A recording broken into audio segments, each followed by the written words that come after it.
Welcome to Surrealism. The knife that kills you is never the one you see coming. It is not in the hand of the enemy screaming at your gates. It is in the sleeve of the person pouring your wine, sitting at your table, laughing at your jokes. We are biologically wired to fear the predator in the bushes, the stranger in the dark. But Niccolò Machiavelli, the man who understood the brutal mechanics of power better than anyone in history, knew a darker truth. The stranger cannot hurt you because you do not let the stranger in. You build walls against enemies. You lock doors against thieves. But for friends, you open the gate. You lower the bridge. You expose the soft underbelly of your mind. And that is why betrayal, when it finally comes, is never a battle. It is an execution. Most people wait until the blood is already spilling to realize they were sleeping next to a snake. They wait for the catastrophe. But Machiavelli warned us, he who deceives will always find those who allow themselves to be deceived. You are being watched. Your kindness is being measured. Your trust is being weighed against a market value. And if you do not learn to see the eyes behind the smile, you are already a casualty. Today, we are not talking about toxic relationships. We are not talking about setting boundaries. Those are modern words for weak people. We are talking about survival. We are going to perform a psychological autopsy on the fake friend. We will dissect the anatomy of betrayal before it happens. We will look at the Machiavellian markers, the subtle, microscopic signals that reveal a person's true intent long before they make their move. You will learn the 3 archetypes of the hidden enemy.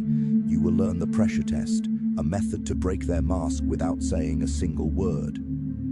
And you will learn how to neutralize them, not by fighting, but by becoming a mirror they cannot bear to look into. But be warned, this requires you to kill a part of yourself. You have to kill the part of you that wants to be liked, the part that believes everyone has a good heart. Machiavelli wrote, "A man who wishes to make a profession of goodness in everything must necessarily come to grief among so many who are not good. If you want to survive the wolves, you cannot be a sheep. You must become something else, something colder, something capable of seeing the world, not as you wish it were, but exactly as it is. Are you ready to see the truth? Because once you see it, you can never go back to the illusion." Why do they do it? Why does the friend you helped get a job try to get you fired? Why does the person you comforted through a breakup smile when your marriage fails? You ask yourself, what did I do wrong? And that is your first mistake.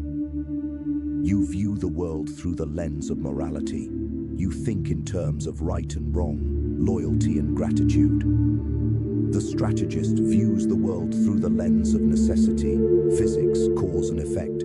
Machiavelli stated plainly, men are ungrateful, fickle pretenders and dissemblers, shunning danger and greedy for gain. He did not say some men. He did not say bad men. He said men. Human nature.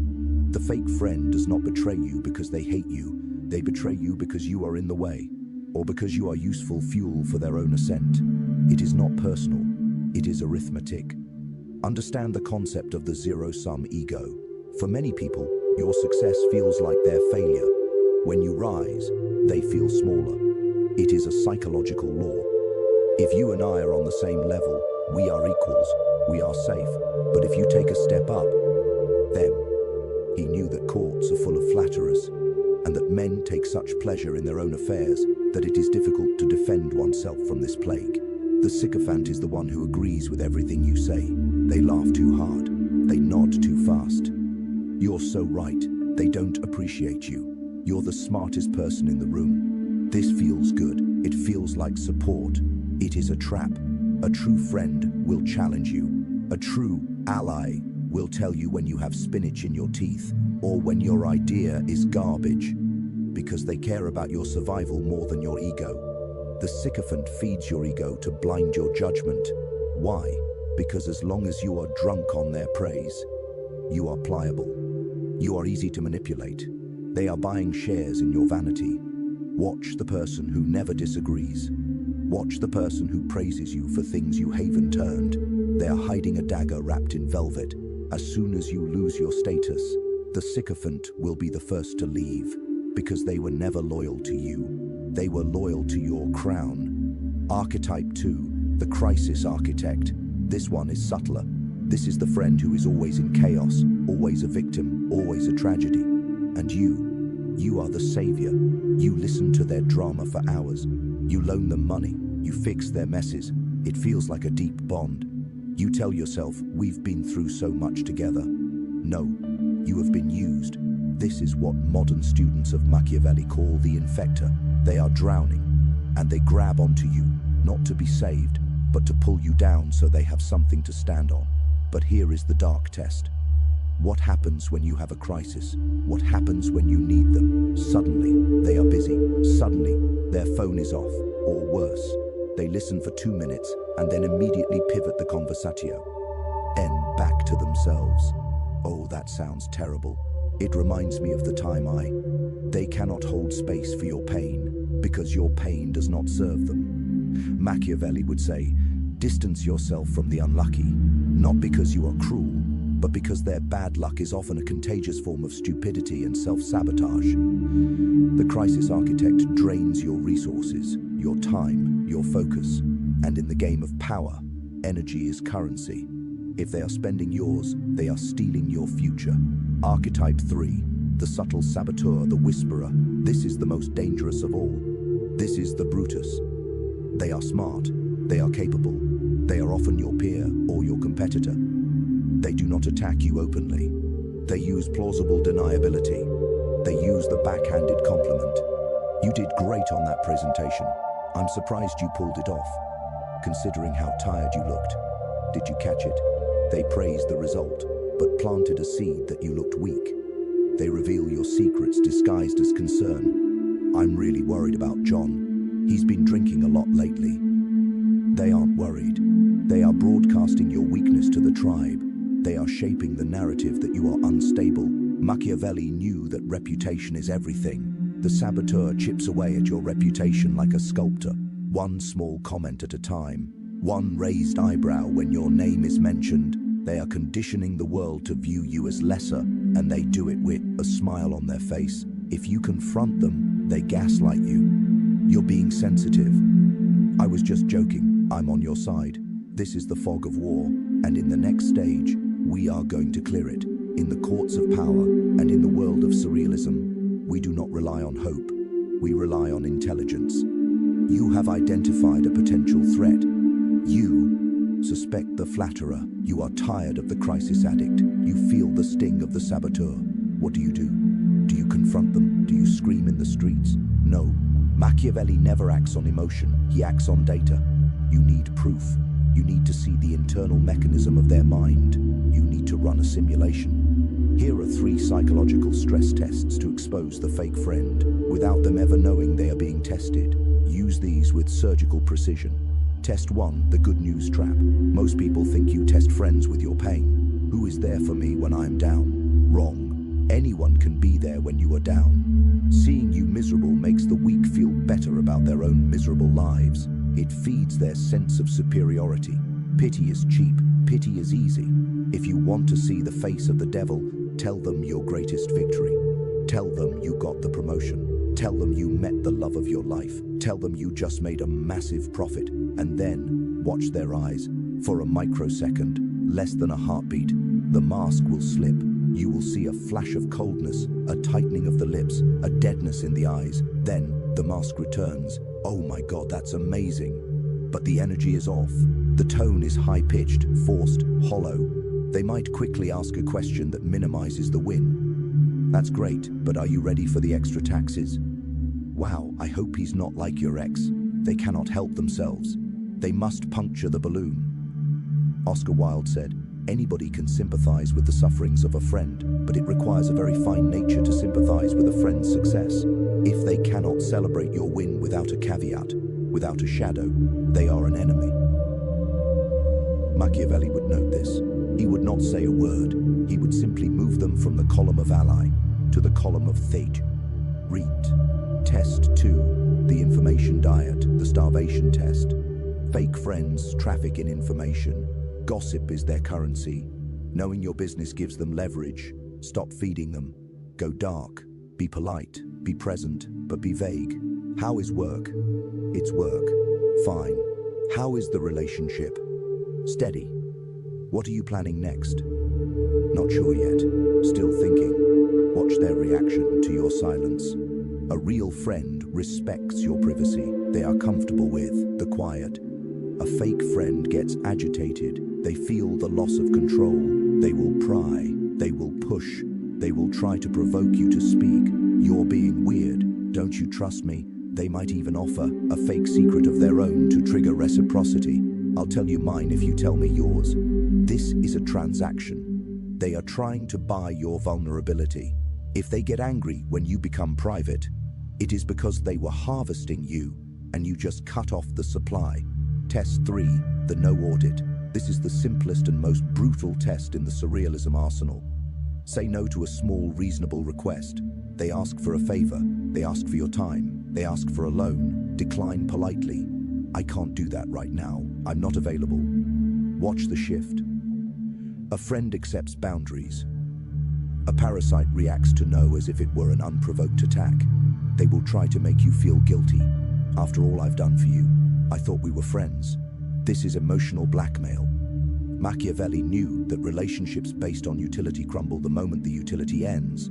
If the relationship cannot survive a no, it was never a relationship, it was a usage agreement. And you just breached the contract. The cold realization, you have run the tests. The results are in. The person you thought was loyal is a fraud. This hurts. It triggers a primal wound. The fear of abandonment. Pain of rejection. You will be tempted to make excuses for them. Maybe they're just stressed. Maybe I'm imagining it. This is your weakness talking. This is the denial that leads to ruin. Machiavelli demands that you look at reality with cold, unblinking eyes. It is necessary to be a fox to discover the snares, and a lion to terrify the wolves. You have been the sheep, blindly grazing. Now you must be the fox. You must accept that this person does not love you. They love what you provide, and that is okay. Listen to me. It is okay. Once you accept it, you gain power over it. You stop looking for validation from a mirror that is cracked. The moment you see them for what they are, a strategic player acting in self-interest, you can stop being emotional. You can start being tactical. In the laboratory of Surrealism, we do not react. We position. You have the data. The tests have returned a positive for betrayal. The person you once trusted is revealed as a predator in a friend's skin. Now, you will feel the urge to strike. You will feel the hot, red blood of anger. You will want to scream. You will want to expose them to the world. Stop. Machiavelli never acts on emotion. Emotion is a leak in your armor. If you act out of anger, you are predictable. And if you are predictable, you are already defeated. Understand the law. You don't have to hate them. Hate is an emotion. Hate binds you to the enemy. Machiavelli didn't hate his enemies. He studied them. He outmaneuvered them. Indifference is the goal. Clinical, surgical, detachment. They are now a chess piece on your board.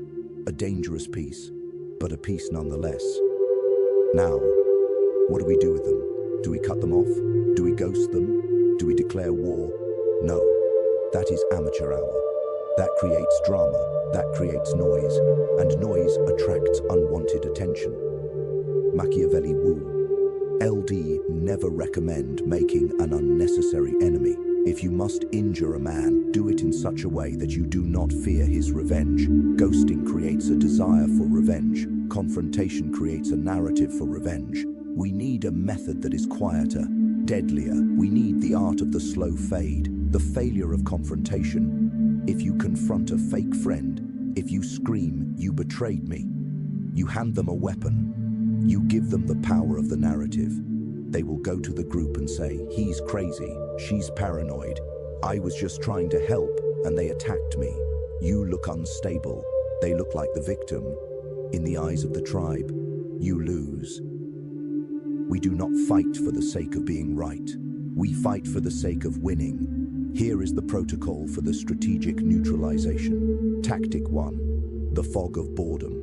The gray rock. The fake friend feeds on two things, adoration or drama. They need your emotional reaction to fuel their sense of power. If they can make you happy, they control you. If they can make you angry, they control you even more. Starve them. Become the most boring person on earth.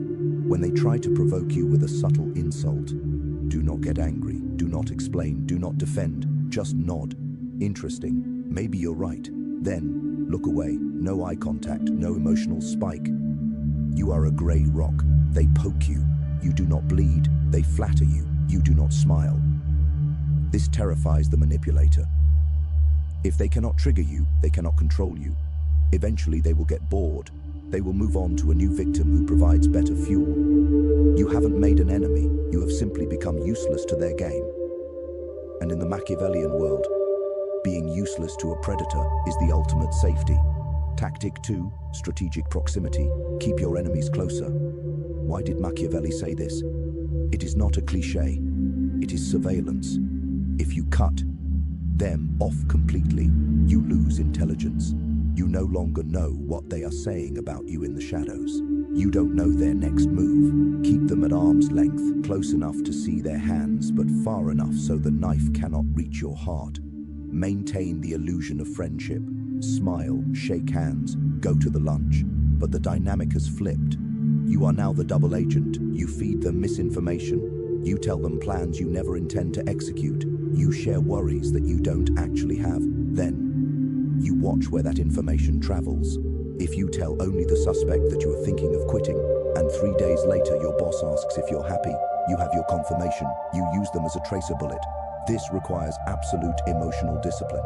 It requires you to look into the face of Judas and break bread, knowing exactly who he is. It is cold, yes, but the alternative is being blind in a field of mines. Tactic 3, the mirror avoid. When they try to sabotage you, do not defend. Reflect. If they say, "You look tired, are you sure you can handle this project?" Do not say, "I'm fine, I can handle it." That is defensive, that is weak. Instead, pause.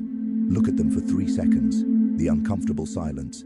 Then ask, calmly and curiously, why would you ask that? Force them to explain their aggression. Force them to justify their concern. Oh, I care about you. I appreciate the concern. I am focused. Let's return to the data. End of conversation. You have turned the spotlight back on them. You have signaled that you see the game. You haven't accused them. You have simply shown them that their bullets are bouncing off a surface of diamond. The empty room. Now that you have purged the rot, now that you have identified the parasites and neutralized them, you will be left with a void. A space where friends used to be. It will feel lonely. Good. Machiavelli spent years in exile, stripped of his position, banned from the courts he loved. And in that silence, he wrote The Prince. In that solitude, he became immortal. Most people fill their lives with noise because they are terrified of the silence. They collect friends like business cards, quantity over quality. They want to be popular. The strategist wants to be effective. You must restructure your understanding of friendship. Stop using that word for everyone. It is a sacred word. Do not cast it before swine. Create a hierarchy. Level 1, the useful allies. These are people you work with. You trade favors. There is mutual benefit. Respect them. Treat them well. But do not give them the keys to the castle. Do not tell them your true secrets. Level 2, the pleasant acquaintances. These are for leisure, for distraction. The drinking buddy, the neighbor.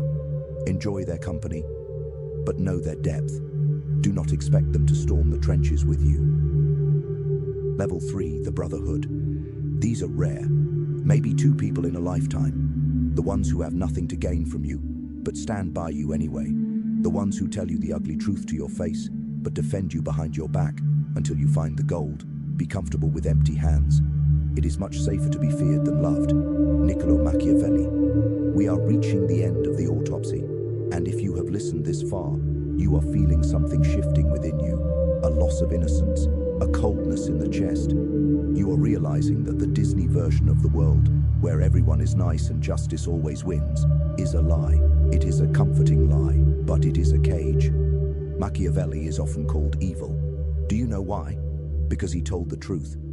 He tore the mask off human nature and showed us the rusted gears. Underneath, self-interest, fear, ambition, greed.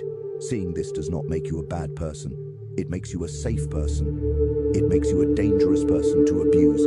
When you expose a fake friend, you are not losing a friend. You are losing an illusion. You are losing a liability. Imagine walking through a minefield blindfolded. That is how you were living before you entered the laboratory of surrealism. This video took the blindfold off. Yes, the minefield is scary. Yes, seeing the explosives is terrifying. But would you rather be blind? Would you rather step on the mine while smiling? The price of power is the death of naivety. You can no longer drift through life hoping people are good. You must verify. You must observe. You must listen to the rhythm of their actions, not the melody of their words. This is the burden of the architect. You build your life on a foundation of stone, not sand. Stone is hard. Stone is cold. But stone lasts. Fake friends are sand. They shift, they slide, they bury you, clear the sand, stand on the stone. But I must leave you with one final, uncomfortable thought. We have spent this entire time talking about them. The flatterers, the saboteurs, the liars. But Machiavelli had one more warning. The most dangerous deceiver is not the one across the table. It is the one in the mirror. Men are so simple that a deceiver will never lack victims. Why do you let them in? Why do you fall for the flattery? Because your ego is hungry. Why do you tolerate the disrespect? Because your self-worth is low. Why do you keep the crisis architect around? Because you need to feel like a savior to have value. The fake friend is a parasite, but a parasite cannot attach to a healthy host. They attach to your wounds. If you want to be truly untouchable, if you want to be Machiavellian in the highest sense, you must heal the parts of you that crave their poison.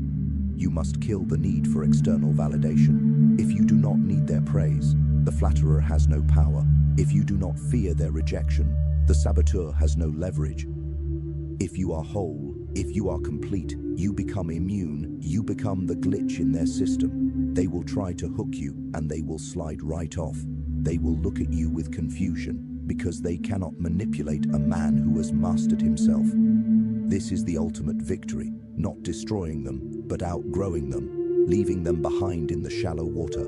While you swim into the deep, the circle is small, the wall is high, the eyes are open. You have the tools now.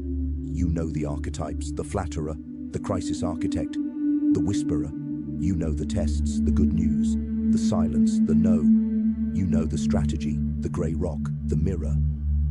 Do not use this knowledge to become a monster. Use it to protect the good that is left in you. Protect your energy for the people who actually deserve it.